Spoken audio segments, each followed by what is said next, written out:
Hello students, हम last video में भारतीय भूगोल में बात की थी हिमालय की उत्पत्ति से संबंधित, जिसके अंदर हमने यहाँ पे 3 प्रकार के जो पर्वतीय क्षेत्र हैं, ट्रांस, महान और लघु हिमालय, उनकी उत्पत्ति से संबंधित भूसंनति के अनुसार उसका वर्गीकरण किया। हमने उसकी उत्पत्ति प्लेट विवर्तनी के अनुसार की है। ये तो तीनों प्रकार के हिमालय की बात हो गई। हमारा टॉपिक था भौतिक स्वरूप।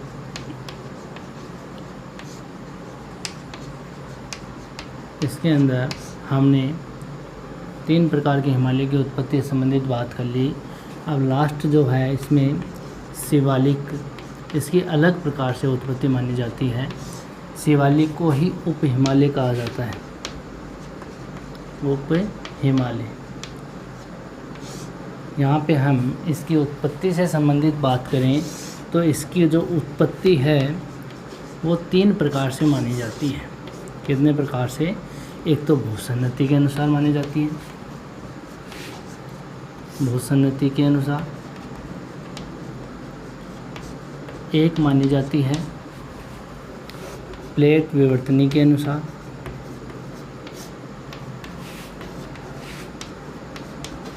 प्लेट विवर्तनिकी के अनुसार।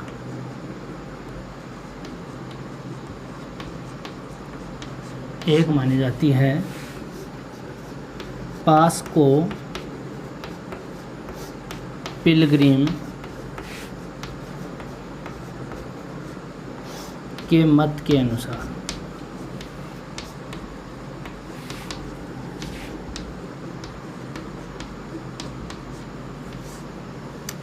ये 3 प्रकार से इसकी उत्पत्ति मानी जाती है। हम बात करते हैं शिवालिक की। तो शिवालिक जो पर्वतीय क्षेत्र है, ये पर्वतीय क्षेत्र भू आकृति विज्ञानियों के अनुसार जो भूसंनति में इस हिमालय की उत्पत्ति हुई है, वो बताया जाता है कि नदी के जो निक्षेपण हैं, यानी कि जो नदी के निक्षेपण हुए थे इस गर्त में या ट्रेंच में, तो वहाँ पर लास्ट में जो 3 पर्वत क्षेत्र बन चुके थे, उसके बाद में जो नदी निक्षेपण था उसमें पर्वतीय क्षेत्र का उत्थान हुआ और उसी उत्थान को शिवालिक कहा जाता है। इसके अंदर भी हम साधारण भाषा में इसको देखें तो ये भूसंनति में जो अंतिम समय में उत्थान हुआ था, उस उत्थान में शिवालिक को लिया जाता है, यानी कि भूसंनति का लास्ट किनारा। हम प्लेट विवर्तनी की सिद्धांत के अनुसार देखें तो यहाँ पे बताया जाता है जो ट्रांस हिमालय और यहाँ पे महान हिमालय और लघु हिमालय, तीनों के जो लास्ट में जो गर्त बनी थी, ट्रेंच बनी थी या मेन बाउंड्री जो थ्रस्ट थी, यहाँ पे हमने कल बात की थी, ये ट्रांस हिमालय, महान हिमालय और लघु हिमालय। यहाँ पे जो यहाँ भ्रंश रेखा थी मेन बाउंड्री थ्रस्ट, इस मेन बाउंड्री थ्रस्ट में इन तीनों पर्वतीय क्षेत्रों से जो नदियाँ आती हैं, वो नदियाँ यहाँ पर जो मलबा लेकर आती है वो इस ट्रेंच या भ्रंश में जमा होती जाती हैं। यानी जो अवसादन होता है, जो मिट्टी का कटाव लेकर के मलबा लेकर के आती हैं, उनका जमाव कहाँ हुआ? इस भाग में हुआ। इस भाग में जब वो मलबा जमा कर रही है तो काफ़ी दिनों के बाद में यहाँ मलबा ज़्यादा जमा हो गया और इधर से जो भारत वाला हिस्सा है वो हिस्सा इस पे दबाव डाल रहा है। तो दबाव डाल रहा है, इसका मतलब यहाँ पे जो मलबा है वो वलन का रूप ले लेगा और वलन का रूप लेते ही इसको क्या कह देंगे? शिवालिक पर्वत क्षेत्र। हमने यहाँ पे प्लेट विवर्तनी के अनुसार इसको देखा है। यहाँ पे तो उसमें उत्थान हुआ। उत्थान किस लिए हुआ? यानी कि धरातल में हलचल हुई और उत्थान हो गया। उत्थान और अवतलन दोनों अलग बात हैं। उत्थान ऊपर उठना, अवतलन नीचे धंसना।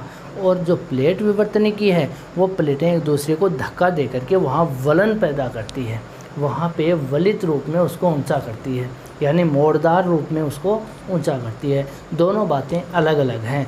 आपको ऐसा सोचने में या समझने सुनने में आपको ऐसा लगता होगा कि यहाँ पे जो भूसंनति है, भूसंनति में भी वो पर्वत क्षेत्र पहले बन गए और उससे जो नदी निक्षेप हुआ उसमें उत्थान हुआ और पर्वत बन गया।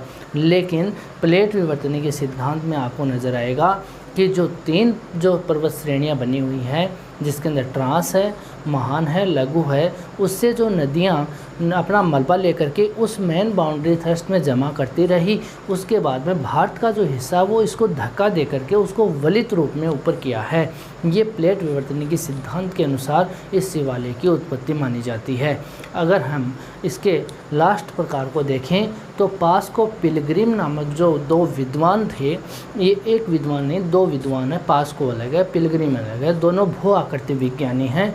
इन दोनों के अनुसार जो पिलग्रिम महोदय है, उस पिलग्रिम महोदय ने कहा था कि जो भूसन्नति का लास्ट जो बचा हुआ गर्त है या ट्रेंच है, कौन सा बचा हुआ गर्त, जहाँ पे हम बात करते हैं ये क्या है, भूसन्नति है, इसके अंदर जो वलन रूप पड़ चुका है, ये वलन रूप में इतने जैसे ये पर्वतीय क्षेत्र बन गए हैं, ये जगह बच गई है, इसकी ये वाली जगह बच गई है। इस संकरी या संकीर्ण नाली नुमा रूप की जो जगह बची हुई है, इसमें यहाँ से पर्वतीय क्षेत्रों से जो जल निकल कर के आता है, यानी कि भारतीय उपमहाद्वीप के उत्तर पूर्व में, यहाँ पे हम इसको ऐसे भी देख सकते हैं, यहाँ पे ये भारत की स्थिति है, या भारतीय उपमहाद्वीप की बात करें तो यहाँ जो ये भारत की स्थिति वाला क्षेत्र है, इसका उत्तर पूर्वी क्षेत्र ये है। यहाँ पे ये पर्वतीय क्षेत्र बन गया, यहाँ पे ये पर्वतीय क्षेत्र बन जाता है। इसके बाद में यहाँ उत्तर पूर्व से एक नदी निकल के आती है, उस नदी को पिलग्रिम नामक विद्वान ने यहाँ पे नाम दिया था शिवालिक। क्या नाम दिया था? शिवालिक। यहाँ पे इसने तो शिवालिक ले दिया, लेकिन पास्को नामक जो विद्वान था उसने इस नदी को इंडो ब्रह्म नदी कहा है। क्या कहा है? इंडो ब्रह्म नदी। समझ गए बात? ये नदी कहाँ से आती है? भारतीय उपमहाद्वीप के उत्तर पूर्व से।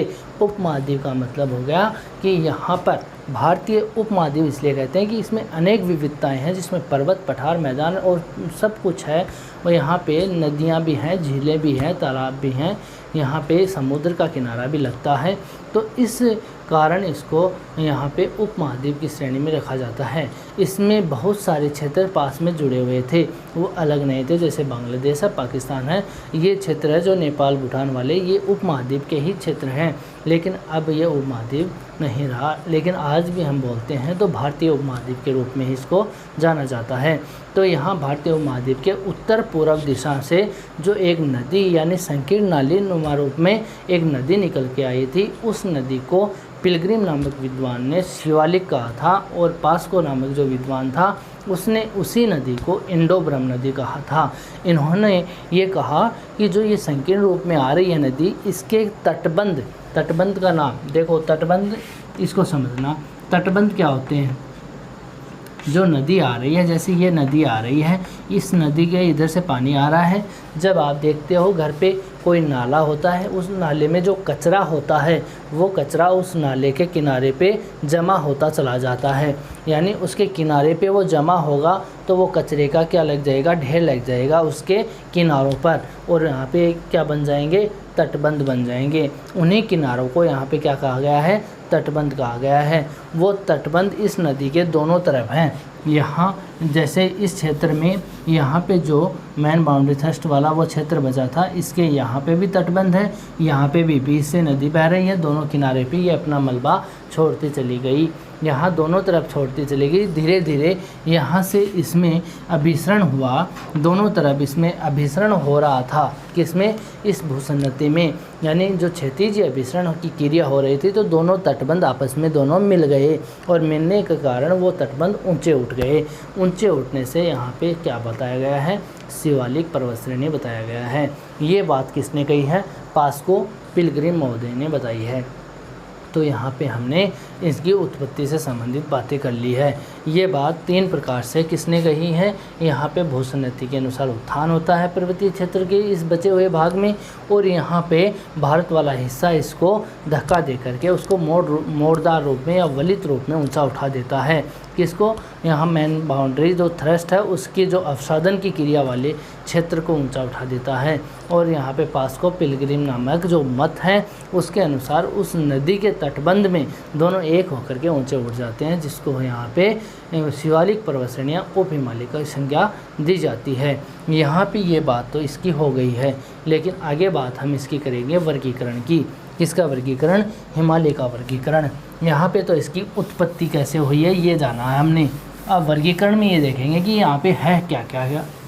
यहाँ पर ये देख लेंगे कि यहाँ पे कौन कौन से पर्वतीय क्षेत्र हैं, यहाँ पर कौन कौन सी यहाँ पे इसकी घाटियाँ हैं, यहाँ पर कौन सी नदियाँ आती हैं। इस प्रकार की जो बातें हैं वो इस वर्गीकरण में देखेंगे, जो वर्गीकरण इसका करेंगे। हम बात कर रहे हैं हिमालय के वर्गीकरण की। हिमालय का वर्गीकरण दो तरीके से पढ़ा जा सकता है इसको। जैसे हम बात करें, यहाँ पे बात करें, जैसे ये हिमालय क्षेत्र हैं, ठीक है, यहाँ पे ट्रांस हिमालय है, यहाँ महान हिमालय है, ये लघु हिमालय और ये शिवालिक हिमालय, ये 4 प्रकार का हिमालय है। अब इसको हम 2 तरीके से पढ़ सकते हैं। एक तो पढ़ सकते हैं अनुदैर्ध्य विभाजन। एक तो कैसे पढ़ सकते हैं? अनुदैर्ध्य विभाजन। और एक प्रकार है इसका अनुप्रस्थ विभाजन। अनुप्रस्थ विभाजन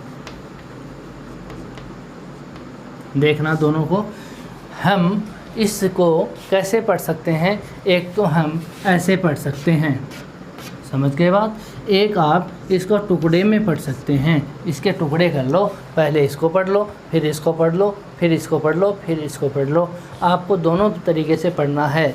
जैसे हमने भूगोल को पढ़ा था, क्रमबद्ध रूप में पढ़ लो, चाहे उसको प्रादेशिक रूप में पढ़ लो, वैसे ही बात इन दोनों की है, अनुदैर्ध्य और अनुप्रस्थ की। अनुदैर्ध्य का मतलब आप इसको ऐसे भी पढ़ सकते हो और आप इसको ऐसे भी पढ़ सकते हो, यानी इन टुकड़ों को भी पढ़ सकते हो तो भी हिमालय का वर्गीकरण पढ़ा जाएगा, और आप ऐसे पढ़ोगे तो भी हिमालय का वर्गीकरण पढ़ा जाएगा। तो आपको दोनों पढ़ने हैं।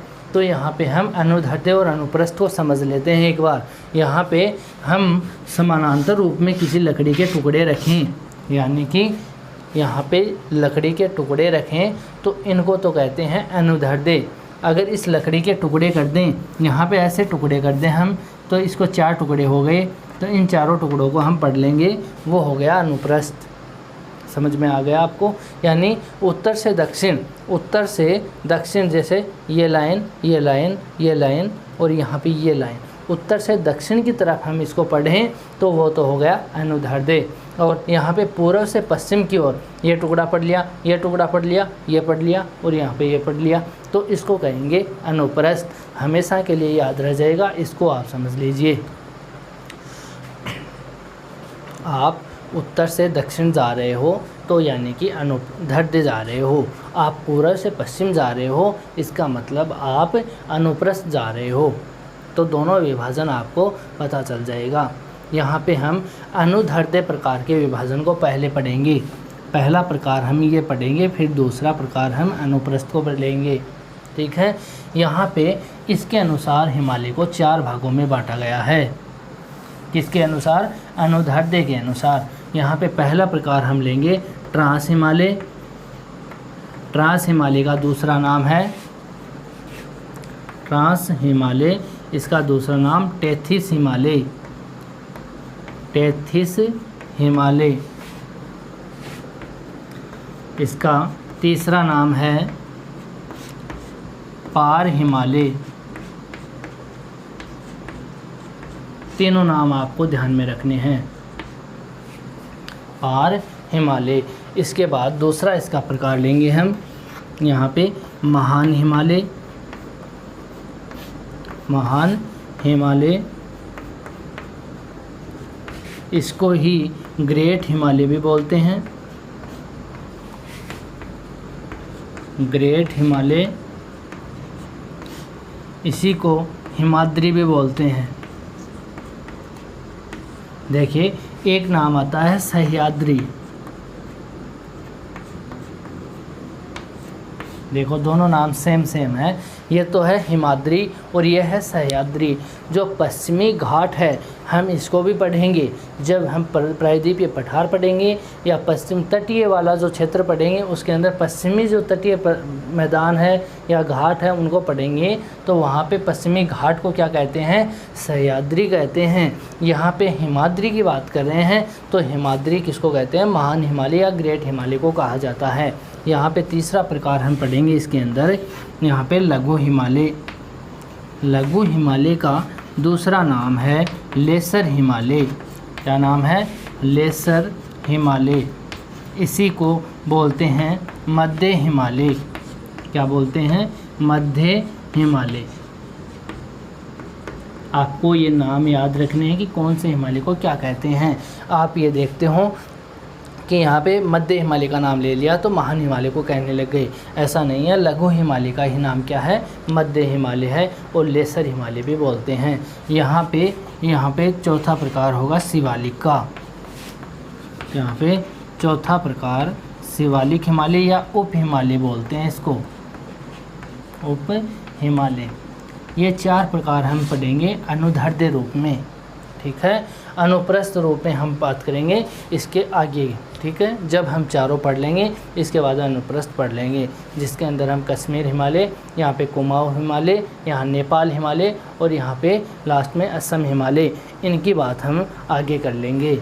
ये 4 प्रकार के जो हिमालय होंगे वो भी 4 प्रकार के होंगे, इधर से भी ऐसे भी 4 प्रकार हम हिमालय के पढ़ते हैं।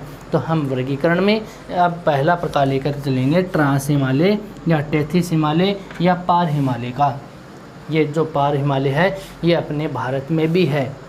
ट्रांस हिमालय जो है वो अपने भारत में भी है, लेकिन बहुत ज़्यादा लोग इसको महान हिमालय में जोड़ के ही पढ़ा देते हैं, तो यहाँ पे आपको अलग से पढ़ना है। हम भारत में यहाँ पे पामीर की गांठ से जो श्रृंखला निकलती है भारत की, वो हिमालय पर्वत श्रृंखला है। उसका हिमालय का जो उत्तरी भाग है वो उत्तरी भाग काराकोरम पर्वत श्रेणी से जुड़ा हुआ है। यहाँ पे हम भारत की स्थिति में देखेंगे तो यहाँ पे अगर डायग्राम से कोई चीज़ हम समझें तो वो डायग्राम वाली हमें लंबे टाइम तक याद रहेगी। यहाँ पे हम बात करें इस भाग में,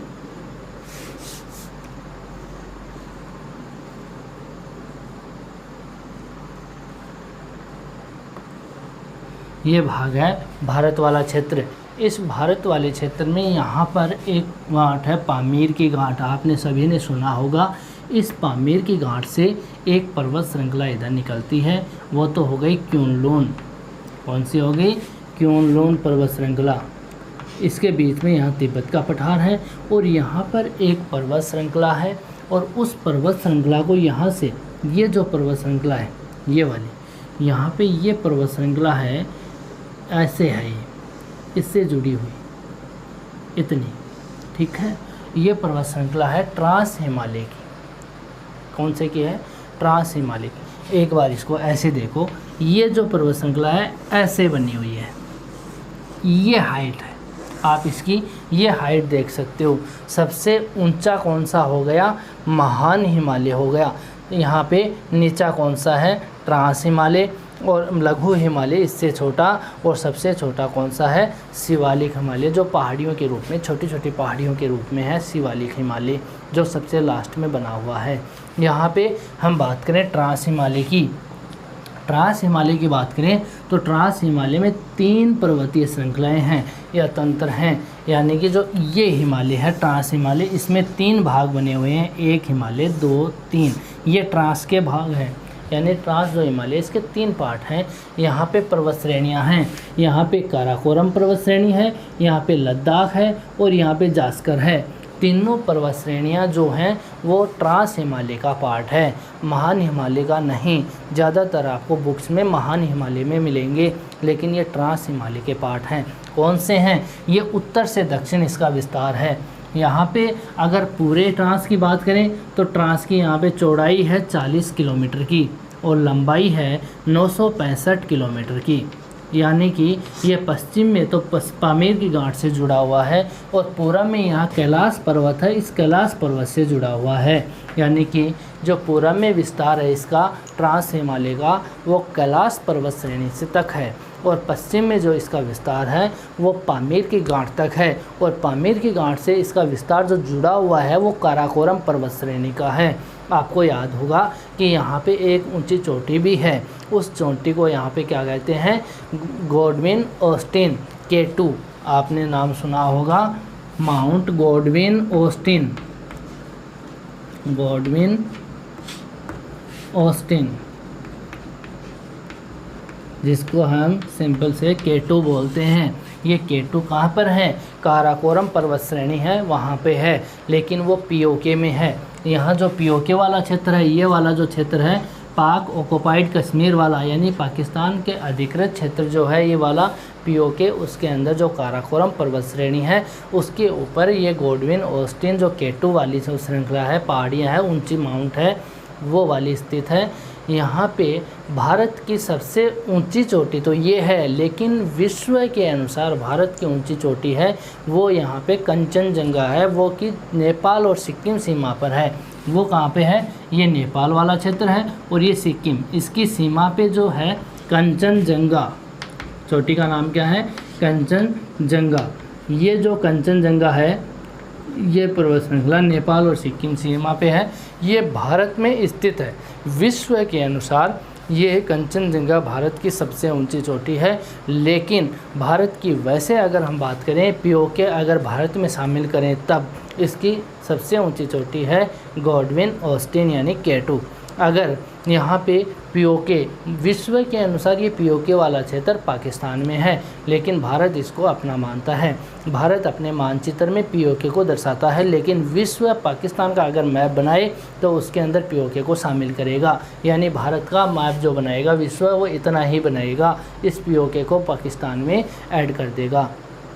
तो यहाँ पे भारत की तो माउंट गॉडविन ऑस्टिन है, लेकिन भारत में स्थित कंचनजंगा है। तो आपको ध्यान में रखना है, भारत की सबसे ऊंची चोटियों के बारे में आपको जानकारी होनी चाहिए। माउंट एवरेस्ट है वो यहाँ पे नहीं है, वो यहाँ पे नेपाल में है, वो अपने यहाँ पे नहीं है, लेकिन वो माउंट एवरेस्ट जो है वो यहाँ महान हिमालय में है। जो कंचनजंगा है वो लघु हिमालय का पार्ट है, ठीक है। तो आपको ध्यान में रखना है, भारत की माउंट गॉडविन ऑस्टिन जो K2 वाली जो पर्वत श्रेणी है या ऊंची चोटी है वो ट्रांस हिमालय का पार्ट है, जो कि काराकोरम पर्वत श्रेणी है उसी में स्थित है। यहाँ पे अगर ट्रांस को उत्तर से दक्षिण देखें, कहाँ से देखें? उत्तर से दक्षिण, तो उत्तर से दक्षिण देखेंगे तो यहाँ पे दक्षिण में इसकी पर्वत श्रेणियाँ हैं, वो सबसे ऊपर तो कौन सी है? काराकोरम। कौन सी पर्वत श्रेणियाँ हैं? काराकोरम है। दूसरी कौन सी है? लद्दाख है।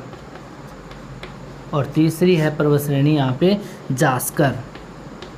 तीनों को याद रख लीजिएगा आप, यहाँ पे आप तीनों को याद करोगे, यहाँ पे आपको तीनों के बारे में पता चलेगा। काराकोरम पामीर के गांठ से जुड़ी हुई है, यहाँ पे इसके दक्षिण में लद्दाख पर्वत श्रेणी है, इसके दक्षिण में जास्कर पर्वत श्रेणी है। ये तीनों के तीनों कहाँ पे हैं? जम्मू कश्मीर में है। तो आपको पता चल गया होगा, ट्रांस हिमालय जम्मू कश्मीर से संबंधित है, उसके बाद में चीन में कैलाश पर्वत तक इसका विस्तार पाया जाता है। ट्रांस हिमालय या पार हिमालय यानी हिमालय से आगे यानी पार करके जो पर्वत श्रेणियाँ हैं वो इसका भाग है। इसी भाग में काराकोरम में एक विश्व का सबसे शुष्क स्थान है। विश्व का मतलब भारत का, मान लो भारत का सबसे शुष्क स्थान है। विश्व का तो अमेरिका है, विश्व का सबसे सूखा स्थान अमेरिका है, लेकिन भारत का सबसे सूखा स्थान लेह है। कौन सा? लेह है। वो लेह कहाँ पर है? इसी ट्रांस हिमालय में है। यहाँ पे ये लेह है क्योंकि विश्व यहाँ पे भारत की सबसे कम वर्षा होती है और ये सबसे ठंडा स्थान है। लेह यहाँ पे सबसे ठंडा मरुस्थल भी पाया जाता है। यहाँ पे ये क्षेत्र है वो वृष्टि छाया क्षेत्र में शामिल है, यानी कि जो पर्वतीय क्षेत्र है महान हिमालय, इसका आगे का पार्ट ये ट्रांस हिमालय है, ये वृष्टि छाया रेन शेडो एरिया में आता है। वृष्टि छाया प्रदेश जो होता है वो क्या होता है? वृष्टि छाया प्रदेश, रेन शेडो एरिया। वृष्टि छाया प्रदेश का मतलब ये होता है कि कोई पर्वत श्रेणी, जैसे ये वाली पर्वत श्रेणी है, इधर से पवनें आ रही हैं, यहाँ पे वर्षा कर दी, आगे बढ़ी इस पे भी वर्षा कर दी, आगे बढ़ी इस पे भी वर्षा कर दी, लेकिन ये चढ़ते समय पवनें पर्वतीय क्षेत्रों पे चढ़ते समय तो वर्षा कर दी, लेकिन उतरते समय पवनें इसके घर्षण से शुष्क हो जाएगी, इसमें आर्द्रता भी कम हो जाएगी और यहाँ आर्द्रता कम होने से इसकी सामर्थ्य घट जाएगी और घटने से यहाँ पे वर्षा नहीं कर पाएगी। यानी पर्वत के इस पवनमुखी ढाल है, पवन के सम्मुख वाले भाग पे तो वर्षा करती है और पवन के विमुख जो भाग होता है उस पे वर्षा नहीं कर पाती, इसलिए इसको वृष्टि छाया प्रदेश कहा जाता है। तो भारत का वृष्टि छाया प्रदेश एक यहाँ पर भी है, कहाँ पर, ट्रांस हिमालय में, जो कि लेह वाला क्षेत्र है, इसीलिए लेह में वर्षा नहीं होती। इसी कारण वहाँ पे वो शुष्क स्थान है और सबसे ठंडा स्थान है भारत का। ठीक है, यहाँ पे हमने बात की है ट्रांस हिमालय की। ट्रांस हिमालय के अंदर यहाँ पर इस भाग में पूर्ववर्ती नदियाँ भी हैं। पूर्ववर्ती नदियाँ किसको कहते हैं? पूर्ववर्ती नदियाँ उसे कहते हैं जो कि अपने पहले मार्ग में ही बहती रहे। अगर बीच में किसी उत्थान हो जाए, किसी पर्वतीय क्षेत्र का उत्थान हो जाए, सबसे पहले तो कौन सा बना था? ट्रांस हिमालय बना, उसके बाद में महान हिमालय बना।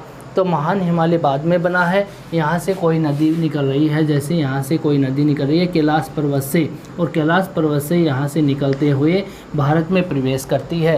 भारत में प्रवेश करने के बाद में ये ट्रांस है, ट्रांस के बाद में यहाँ पे उत्पत्ति हुई थी महान हिमालय की, और यहाँ बाद में हुई लघु हिमालय की, फिर शिवालिक की हुई है। तो यहाँ पे इनका जो उत्थान हुआ, यानी जो नदी बह रही है, बीच में कोई पर्वतीय क्षेत्र आ गया, लेकिन ये नदी अपने मार्ग को नहीं बदली। नदी का मतलब ही क्या होता है? वो ढाल के अनुसार बहती है, लेकिन ये अपने मार्ग को नहीं छोड़ा, ये अपने ही मार्ग में बहती रही। जो उत्थान हुआ उसको काटती चली गई, जो मार्ग में जो भी उत्थान हुए उनको काटती हुई आगे बढ़ती गई और यहाँ पर अपना मार्ग बना लिया। तो उस नदी को एंटीसीडेंट या पूर्ववर्ती नदी कहा जाता है। क्या कहते हैं? पूर्ववर्ती नदी, यानी जो बीच में इसके मार्ग में जो उत्थान होता है उसको नज़रअंदाज करते हुए अपने ही मार्ग में बहती रहे, उस नदी को यहाँ पे पूर्ववर्ती नदी कहा जाता है। तो इस नदियों के रूप में हम अगर लें तो सिंधु नदी जो है, यहाँ पे सिंधु नदी पूर्ववर्ती नदी का उदाहरण है। ठीक है, यहाँ पर भारत में, यानी कि विश्व का या ऐसे मान लो भारत का सबसे गहरा गोर्ज किसको कहते हैं? नदी के कटाव को कहते हैं, गोर्ज कहते हैं। ये कोई नदी है, बह रही है, इसके जो ये कटाव हो रहा है, यानी कि यू आकार में ये ऐसे घाटी को काट दे, दो पर्वतीय क्षेत्रों के बीच में ऐसे अगर घाटी को काट दे तो उस भाग को या इस कलाकृति को क्या कहते हैं? गोर्ज कहते हैं। तो भारत का सबसे गहरा गोर्ज इसी ट्रांस हिमालय में बना हुआ है और उसको क्या कहते हैं? सिंधु गोर्ज, और सिंधु नदी के द्वारा ही बनाया गया है।